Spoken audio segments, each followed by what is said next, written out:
You caught the tension under someone's polite smile before anyone else in the room did. You heard the "I'm fine" that was very clearly not fine. Everyone else walked right past it. You couldn't. It landed on you in full. For most of your life, people gave that a name. Too sensitive, too much, too emotional. But that label was wrong, and there's actual science explaining what's really going on. It's a trait researchers call sensory processing sensitivity, and the people who have it are known as highly sensitive people. Here's what I want you to do while you watch. I'm going to walk through 9 signs, count how many describe you, hold on to that number, and at the end, I'll tell you what it means, plus 3 things you can do about it, starting today.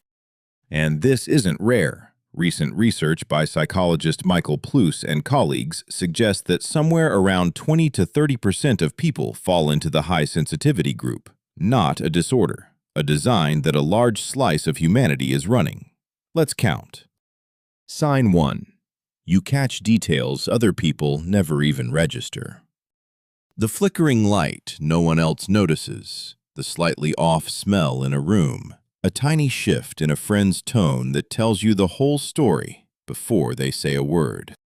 This is what researchers call sensitivity to subtleties, one of the core markers of the trait. Your brain isn't just receiving the world, it's reading it at higher resolution. Everyone else is watching in standard definition. You're in 4K all the time, whether you asked for it or not. You've walked into a room and known instantly that 2 people had been arguing before a single word was said. That fine-grained radar isn't a party trick. Researchers believe it's a big part of why the trait survived at all. In any group, having a few members who catch the warning signs first is a real survival advantage. Sign 2. You feel other people's emotions as if they were your own. A friend is anxious, and within minutes, your chest is tight too. Someone walks in carrying a bad mood, and the whole room changes temperature for you. This isn't you being dramatic, it's measurable. In a 2014 brain imaging study led by Bianca Acevedo, highly sensitive people showed stronger activation in regions tied to awareness, empathy, and processing other people's emotions when they looked at emotional faces. Your empathy isn't a personality choice, it's wiring that lights up harder than most, which is beautiful with the people you love, and quietly exhausting with everyone else, because you can spend a whole evening carrying feelings that were never yours to begin with, then go home wondering why you're wiped out, when, on paper, nothing happened. Sign 3. Beauty hits you so hard it can stop you in your tracks. Here's the side of this trait almost nobody warns you about. A piece of music that opens something in your chest. A sky doing something impossible at sunset. A single line in a film that quietly levels you. Other people say, "That's nice," and keep scrolling. You have to sit with it for a second. You've probably teared up at a commercial you knew was manipulative and cried anyway. This is the exact same wiring, pointed at joy. The system that makes pain louder, makes beauty overwhelming. You don't just live in the world, you get moved by it. It's why an ordinary Tuesday can hand you a moment that stays with you for years. Light through a window, a stranger's small kindness, a phrase in a song, while everyone around you forgot it by dinner. And that capacity to be moved isn't something to be embarrassed about. It's one of the best things a person can carry. Quick check-in. How many so far? If you're already at 2 or 3, do something for me. Drop your running count in the comments right now and tell me which sign is the most you. I read every reply, and the ones that come up again and again become the next videos. Then stay with me, because sign 4 is the one that quietly runs your whole nervous system, and almost nobody talks about it. Sign 4. Small things throw you off more than they should. A change of plans, a slightly harsh text, 1 cup of coffee too many, a skipped meal that turns you inside out. To other people, these are minor. To you, they can reroute an entire day, and you've probably been told you're overreacting. You're not. A high reactive system responds more strongly to everything, so the same small input that barely moves someone else moves you a lot. The volume knob on your reactions simply starts higher, which, remember, is exactly why beauty and kindness hit you harder too. You don't get to feel the highs that intensely and stay flat for the lows. It's one dial. Sign 5. Loud, bright, busy places wear you out fast. A packed mall, a long meeting under fluorescent lights, a restaurant where 3 conversations, a TV, and a playlist all fight for your attention. Other people leave those places fine. You leave frayed, foggy, desperate for quiet. Researchers call this overstimulation, a direct consequence of processing everything so deeply. When your brain takes in more, it fills up faster. And it's rarely one big thing that does it. It's the stacking, the lights, plus the noise, plus the crowd, plus the 3 people who all need something at once. Each layer is survivable alone. Together, they hit a ceiling, and once you're over it, you can't think, can't decide, can't be present. People call that antisocial or flaky. It's really just a system that reached capacity sooner. Sign 6. You need serious recovery time, and you pay for it when you skip it. After a big, stimulating day, you don't just want to be alone. You need it, the way a phone needs a charger. Close the door, dim the lights, no input.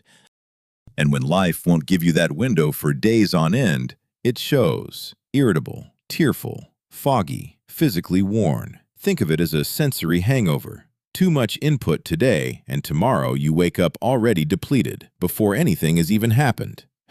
That crash isn't weakness. It's an overloaded system that was never allowed to drain. The downtime isn't a luxury for you. It's maintenance, and it's non-negotiable. Sign 7. Cruelty is almost unbearable to you, even on a screen. Violence in a movie. A news story about someone suffering, a cruel comment thrown at a stranger. Most people shrug it off. You carry it for hours, sometimes days.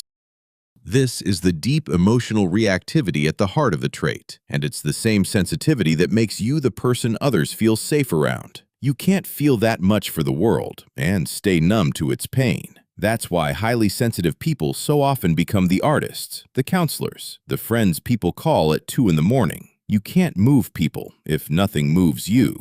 The world runs, in part, on the ones who feel it most. Sign 8. You process everything to the bottom, and you can't just let it go. You don't make decisions lightly. You turn them over from every angle. Imagine every outcome. Weigh what everyone else might feel. A conversation from this morning still runs in the background this afternoon. A mistake from years ago can still make you wince. One offhand critical remark can sit in your chest for a week, replaying at full volume long after the person who said it forgot it by lunch. Researchers call this depth of processing, considered the foundation of the entire trait. It's why your advice is so good. Your regrets are so heavy, and a single "we need to talk" text can hijack your whole day. Your mind isn't malfunctioning. It's doing exactly what it's built to do. Process everything, all the way down. It just didn't come with an off switch. Sign 9. You've been called too sensitive your whole life. This is the one that cuts. A parent, a teacher, a partner, a boss, someone, somewhere taught you that the way you experience the world is a flaw to fix. So you learned to apologize for it, to toughen up, tune out, pretend less landed on you than actually did. You may have spent years editing yourself down to a size that felt acceptable to people who simply feel less.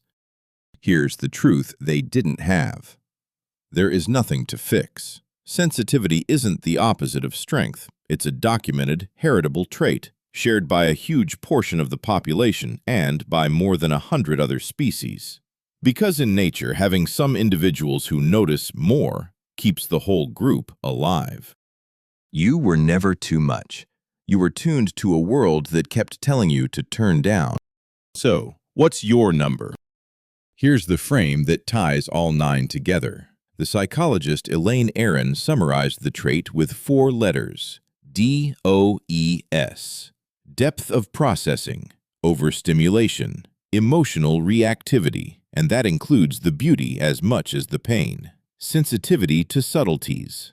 Read those back, and you'll see your 9 signs weren't random quirks. They're 4 facets of one coherent design. Researchers even borrowed a metaphor for it. Some people are dandelions, hardy, unbothered almost anywhere. Others are orchids. They wilt in the wrong conditions, but in the right ones, they bloom like nothing else. Being an orchid was never the problem. Being planted in dandelion soil was. If you counted 6 or more, you're very likely a highly sensitive person. So here's what you can actually do with that, starting today. First, protect your inputs on purpose. You already know your system amplifies everything, so you get to be picky about what comes in. Fewer violent shows, less doom scrolling, quieter rooms, earlier exits. That's not avoidance, it's a person adjusting the volume to match their own ears. Second, build in buffer time. Don't stack demands back to back. Put a gap between the meeting and the dinner, the errand and the call. Even 10 minutes of nothing lets an overstimulated system drain before it overflows. Recover before the crash, not after.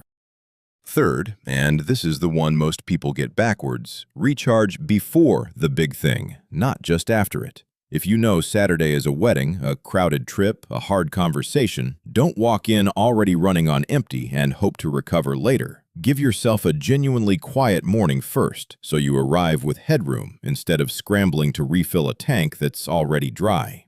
Highly sensitive people who thrive aren't the ones who recover hardest. They're the ones who front-load the calm.